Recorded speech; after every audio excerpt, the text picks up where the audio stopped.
Base of ম্যাথমেটিক্সে তোমাদের সকলকে স্বাগত। আজকে আমি আলোচনা করব পূর্ণবর্গ দশমিক সংখ্যার বর্গমূল করা নিয়ে। ঈশিতা, আজকে যে পূর্ণবর্গ দশমিক সংখ্যার বর্গমূল করবে সেটি কত? সেটি হচ্ছে 170.485249।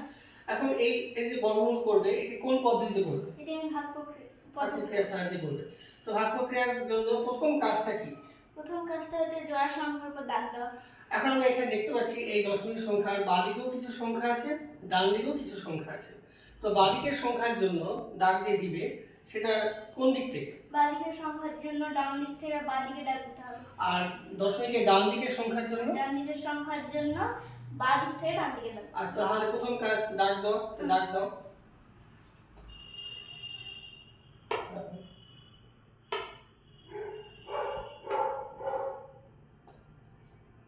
আচ্ছা, তাহলে এবার প্রথমে কাকে ভাগ করবে? এবার প্রথমে এককে ভাগ করতে হবে। আর ভাগ করার জন্য কিভাবে নামটা করতে হবে? জোড়ায় জোড়ায় নামতে হবে। জোড়া জোড়ায় নামটা মানে কেমন? মানে 1 1 1 2 2 4 3 3 এভাবে চলতে থাকে। তাহলে এটা কত দিয়ে যাবে? 1 দিয়ে তো দাও। 1 1 1 এবার 7 70 নামবে। আমরা ভাগে 4 নিয়ম তাই, অর্থাৎ বিয়োগ করে আমরা 0 পেলাম, 0 লিখলাম না, উপর থেকে 70 নামলো। এরপরে কি নিয়ম? দাগ দিবে। হ্যাঁ মানে যেটা ভাগফল হয়েছে হ্যাঁ। ওটা ডবল বসাতে হবে। হ্যাঁ, 1 1 ডবল 2। এবার নামবে না, এবার কি করতে হবে? এবার নিয়মটা একটু বলে দাও আমাদের। এবার নিয়মটা হচ্ছে 2 এর পাশে যে কোনো একটা সংখ্যা বসিয়ে ওইটাকে দিয়ে ওটাই গুণ করতে হবে। ওটা গুণ করতে হবে। গুণ করে দেখতে হবে যে 70 এর বেশি বা কম। 70 এর সমান বা তার কম হচ্ছে কিনা। বেশি হলে তো হবে না, কম হচ্ছে কিনা। তাহলে কত দিয়ে যেতে পারে? 3 দিয়ে যেতে পারবে। 3 দিয়ে দাও, 3 দিয়ে।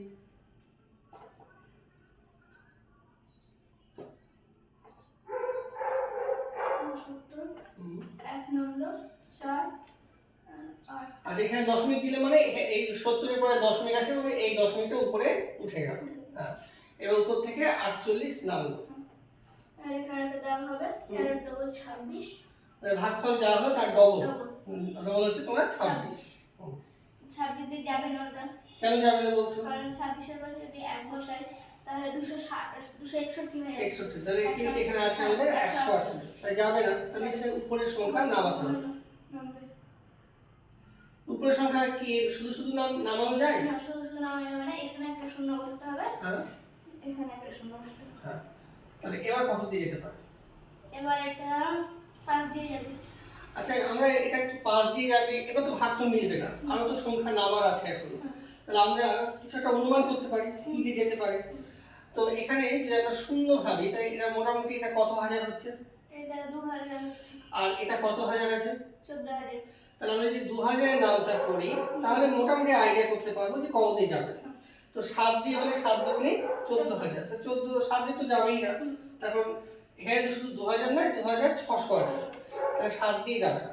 তাহলে 7 এর কম 6 দিয়েও যেতে পারে বা 5 দিয়ে যেতে পারে। তো একবার দেখো তো 6 দিয়ে যাচ্ছে কি?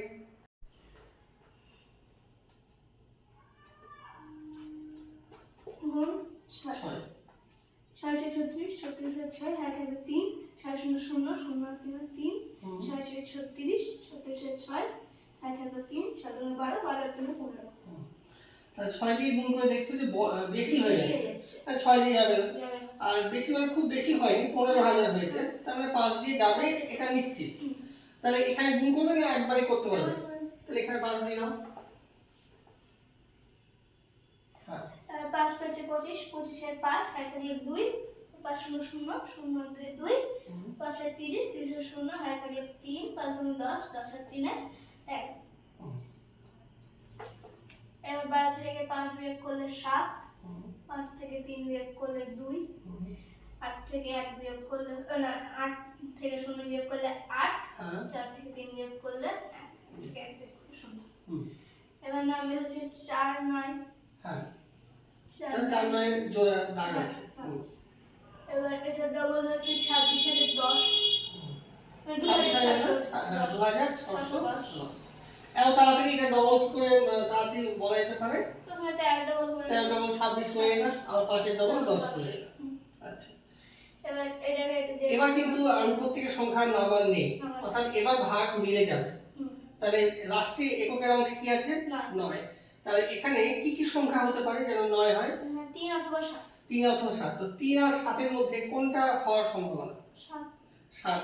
তাহলে এখানে 3 হয়, তাহলে 3 তিরিকে 9, তারপরে 0, হ্যাঁ। কিন্তু এখানে তো আছে 4, 4। তাহলে 7 দিয়ে যাবে। হ্যাঁ। তাহলে এখানে 7 দাও। 7 উপর 7 এটা 18,000।